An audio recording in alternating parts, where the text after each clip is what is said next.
When my mother-in-law asked to stay for 2 weeks, I said yes without hesitation. That was my first mistake. Her name is Carol, and from the very beginning of my marriage to Ethan, she never really approved of me.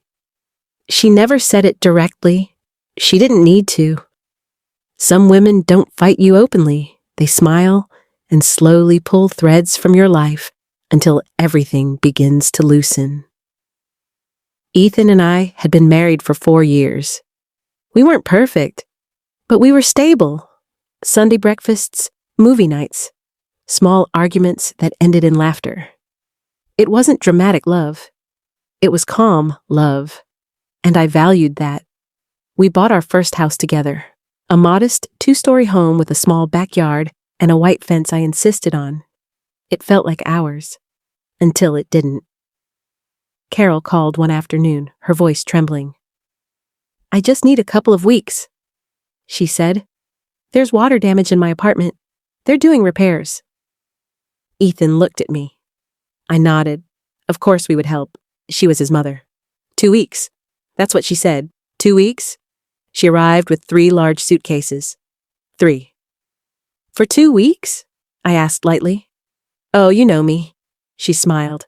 "I like to be prepared." Prepared. That word would haunt me later. The first few days were fine. She cooked, she cleaned, she complimented the house. "You keep it tidy," she told me. Not warmly, observationally, like she was evaluating. Then the small things started. She rearranged my kitchen cabinets. "Oh, this makes more sense," she said when I noticed. She moved our family photos from the living room shelf. "You had too many. It looked cluttered." She started doing Ethan's laundry separately. "You've always been picky about detergent," she told him sweetly. I laughed it off at first. Adjustment, that's what I told myself. Temporary, 2 weeks. But then came the comments. Subtle, strategic.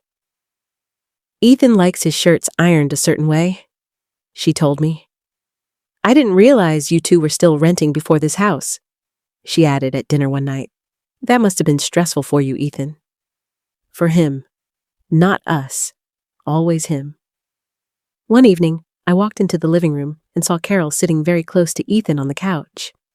Too close, her hand resting on his arm. "You've lost weight," she said softly. "Are you eating properly?" "I cook every night," I replied calmly. She smiled. "I'm sure you do." But her eyes said something else. Week 2 passed. No mention of repairs being finished. I asked casually, "How's the apartment coming along?" She sighed dramatically. "Oh, they found mold behind the walls. It's complicated." Ethan looked concerned. "Stay as long as you need, Mom." And that was the moment something shifted. Not in the house, in the power dynamic. She began waking up earlier than me, preparing Ethan's breakfast, packing his lunch. "You work so hard," she'd tell him, as if I didn't, as if I wasn't balancing my job and the house and his moods and now her presence. Then came the first real fracture.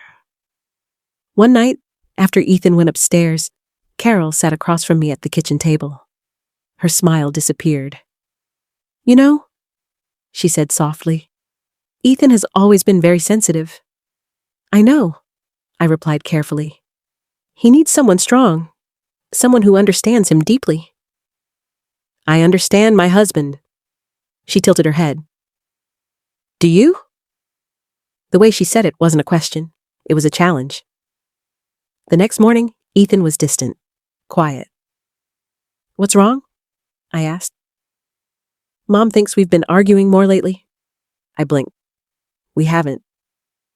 "She says you seem stressed." My stomach tightened. "She said that?" He nodded. "She worries about me."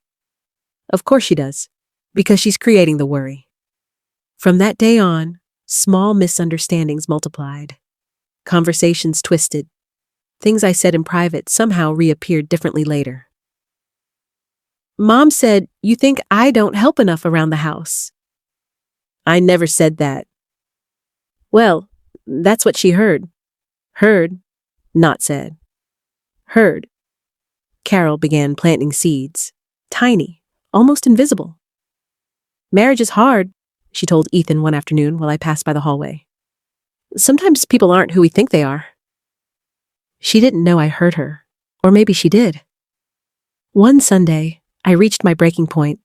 She had reorganized our bedroom closet. Our bedroom. I was just helping, she said calmly when I confronted her. This is our private space. We're family, she replied. Family, the most dangerous word in manipulation. That night, I told Ethan we needed boundaries. She can't keep interfering, I said firmly. She's just trying to help. No, I replied quietly. She's trying to control. He looked torn. You're overthinking. And that hurt more than anything she had done. Because now it wasn't just her. It was him. 3 months passed. 3. Not 2 weeks. 3 months. Her apartment was still under repair. Her furniture had been moved into our garage temporarily. She had a key to the house.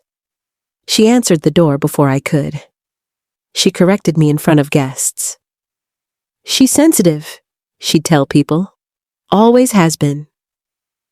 I was losing my footing in my own home, and she was steady, calculated, patient. Then one night, I overheard something that changed everything. Ethan and Carol were in the kitchen. She didn't know I was upstairs on the landing. You deserve better, she said softly. I don't want to see you unhappy. I'm not unhappy, Ethan replied weakly. She sighed. You don't have to admit it yet. Admit what? The narrative she was writing for him. Without me. I went back to our bedroom and sat on the edge of the bed. And for the first time since she arrived, I asked myself something terrifying. Was she trying to break my marriage? Or was she succeeding? The thing about manipulation is this. It doesn't explode. It spreads. Slowly, quietly. Like mold behind the walls. And by the time you see it, it's already everywhere. After I overheard Carol telling Ethan he deserved better, something inside me shifted. I stopped reacting emotionally and started observing. That was the turning point, because manipulators thrive on emotion, but they panic when you become calm. I began noticing patterns. Carol never criticized me directly in front of Ethan. She framed everything as concern. She seems overwhelmed lately. She forgets small things. She snaps easily. Small observations, harmless on the surface, but repeated often enough. They build a narrative, and narratives change relationships. One evening, Ethan came home unusually quiet. He avoided eye contact. What happened? I asked. He hesitated. Mom thinks you resent her being here. I stared at him. I've never said that. She said you made a comment this morning. What comment? That you didn't sign up for a roommate. I felt my chest tighten. I had said that, but not like that. I had laughed while saying, I didn't realize we'd have a permanent roommate. Permanent. As a joke. But she removed the laughter, the tone, the context, and gave him the version she wanted him to hear. That night I couldn't sleep, not because of her, but because of something worse. Ethan didn't question her version. He accepted it, and that's when I understood something painful. The problem wasn't just Carol. It was the space Ethan allowed her to occupy in our marriage. The next day, I tested something. I spoke to Carol alone in the kitchen, calmly. I know you talked to Ethan about me. She smiled gently. I talked to my son. That's normal. Do you change what I say when you repeat it? Her eyes sharpened for half a second, then softened again. Why would I do that? To create doubt. She laughed lightly. You're imagining things. Classic. Deny. Minimize. Smile. Later that week, she escalated, and that's when I realized this wasn't accidental. It was strategic. Ethan and I had planned a weekend trip. Just the two of us. Something small. A reset. Carol suddenly developed chest pain the night before we were supposed to leave. I don't feel well, she whispered dramatically. Ethan panicked. We can't leave her like this. I suggested urgent care. She refused. It's just stress, she said weakly. Stress? Caused by what? By us having time alone? The trip was canceled. She recovered miraculously the next morning. That was the moment I stopped giving her the benefit of the doubt. This wasn't about needing help. This was about control. 2 weeks later, something even more disturbing happened. I came home early from work. The house was quiet. Too quiet. Carol's voice floated from the living room, soft, serious. You need to think about your future, Ethan replied. I love her, Mom. I know, she said gently. But love isn't enough if you're not respected. Respected? My stomach turned. She doesn't appreciate you, Carol continued. You've changed since you married her. Changed how? More independent? Less obedient? More aligned with me instead of her? I stepped into the room deliberately. They both looked up. Carol didn't look guilty. She looked composed. Everything okay? I asked. Of course. She smiled. Ethan looked uncomfortable, and that told me everything. That night, I confronted him directly. Do you think I don't respect you? He hesitated, and that hesitation broke something inside me. I don't know, he admitted. You don't know? I repeated softly. Mom just notices things. Mom notices what she wants to create. He ran his hand through his hair. She just wants what's best for me. So do I. Silence. He looked torn, and I realized something painful. Carol wasn't just interfering. She was competing with me. For emotional authority, for influence, for priority. The breaking point came during a dinner with friends. Carol told a story about Ethan's childhood. She always struggled with patience, she said, pointing at me with a polite smile. Ethan is much more tolerant than she is. Everyone laughed awkwardly. I didn't, because it wasn't about the joke. It was about the positioning. She was subtly lowering me. In my own home, in front of guests. Ethan didn't correct her. He laughed too. And in that moment, I felt alone in my marriage. That night, I cried. Not loudly, not dramatically, just quietly. Because the worst betrayal isn't infidelity. It's emotional displacement. Feeling replaced in influence, in trust, in priority. And Carol was winning because she wasn't fighting openly. She was whispering. But here's what she didn't expect. I stopped arguing. I stopped defending myself emotionally. And I started documenting dates, comments, situations, every twisted story, every canceled plan, every planted doubt, not to attack, but to reveal, because manipulation collapses under exposure. Then one evening, something slipped. Carol didn't realize I was in the hallway. I just don't think she's right for you long term, she told Ethan softly. There it was. Not subtle, not sugar-coated, clear, intentional. She wasn't adjusting. She wasn't helping. She was dismantling. And in that moment, I made a decision. I would not fight her emotionally. I would not beg Ethan to choose me. I would show him, calmly, logically, undeniably, the pattern. And when he saw it clearly, he would have to choose. By the time I stopped reacting emotionally, Carol thought she was winning. I stopped correcting her, stopped arguing, stop defending myself. And manipulators love silence. They mistake it for surrender. But silence can also be preparation. I waited for the right moment, and it came on a Sunday morning. Carol was in the kitchen, making Ethan pancakes the way she used to when he was a child. I watched from the hallway. She kissed his cheek. "You deserve peace," she whispered. That was the phrase she liked to use. Peace, as if I was chaos. I walked into the kitchen calmly. "We need to talk," I said. Both of them looked up. I didn't sound angry. That unsettled her. We sat at the dining table, all three of us. I placed my notebook in front of me.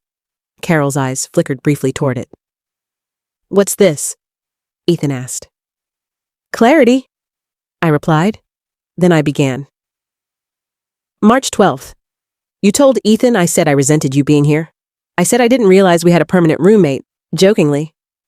Carol smiled politely. "I misunderstood." I continued. "March 19th. Our weekend trip was canceled after you developed chest pain that disappeared the next morning." "I wasn't feeling well," she replied calmly. "April 2nd. You told Ethan I don't respect him?" I said you seemed stressed. "No," I said evenly. "You said I didn't respect him." Ethan shifted uncomfortably. I didn't stop. "April 14th. You told him he deserves better." Silence. Carol didn't deny that one. I turned to Ethan. Every issue we've had in the last 3 months has started with something she heard or noticed. He looked between us, conflicted. Carol leaned forward slightly. "I'm his mother. I'm allowed to worry." "Worrying is not the same as planting doubt," I replied. Her smile faded slightly. "You're being dramatic." "No," I said calmly. "I'm being precise." Then I asked the question that shifted everything. "Carol, do you believe I'm right for your son?" There was no softening now. She didn't answer immediately. Ethan watched her, and for the first time, he wasn't looking at me. He was looking at her, waiting. That's when she made her mistake. "I just think," she said slowly, "that Ethan would be happier with someone who understands him better." The air went still. She said it, out loud, in front of him. No sugarcoating, no pretending, just truth. Ethan's face changed. Not anger. Not yet, but realization. "You've been trying to push her out?" he asked quietly. Carol straightened. "I've been trying to protect you." "From my wife?" he said. That sentence cracked something, because suddenly he heard it, not filtered, not softened, clear. "You told me she doesn't respect me," he continued. "I said she seems overwhelmed. You told me she's not good for me long term." Carol's composure slipped for half a second. "I see things you don't." "Yes?" Ethan replied slowly. "You see threats." Silence, heavy, unavoidable. And that was the moment the power shifted. Because once manipulation is exposed in the open, it loses oxygen. "I love you, Mom," Ethan said carefully, "but you cannot interfere in my marriage." Carol looked stunned. "I'm not interfering." "You moved into our house for 2 weeks. It's been 4 months. It's complicated." "No," he said firmly. "What's complicated is that I let you talk about my wife behind her back." That hit him harder than it hit her. He realized his role, and that mattered. I didn't smile.